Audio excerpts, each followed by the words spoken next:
Well, here we are on Embry Island. Day 88, we have no food. No other survivors. We have crashed. We hear the search planes and boats searching in vain. The canopy is just too great.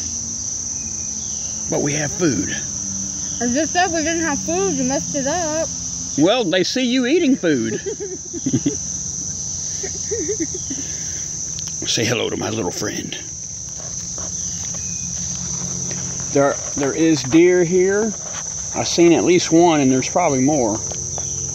So this place is a deer sanctuary, Embry Island.